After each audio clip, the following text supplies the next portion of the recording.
maglampaso tayo sa mga grills ng bintana. Tuloy-tuloy na to. Tuloy-tuloy na to yung paglinis natin dito. Kasi next month is Chinese New Year, so kailangan bago malinisan ko na siya. Kasi gahol na ako sa oras pag kasi parati kami lumalabas ni sir.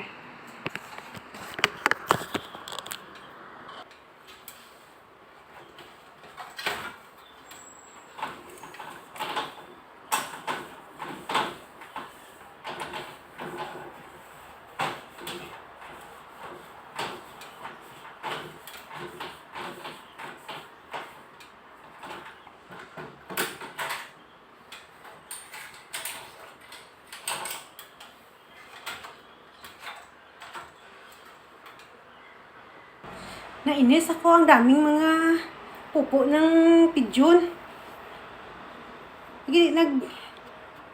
Malaking pagsisisi ko, binigyan ko yan sila ng pagkain noon. Akala ko, pag binigyan mo, alis na, hindi pala. Dito pala sila mag-iwan ng mga pupo nila, oh. Ang dami doon, oh. Kainis, oy. Kung pwede, palang papasok yan sila sa bahay, sa loob ng bahay. Kakainis ng mga kalapati to. Kita niyo sa taas. Tapos na yan. Ang daming pupo ng ng kalapati. Nakakainis, oy. Ay. Erog-erog na rin, jutay. Ay po.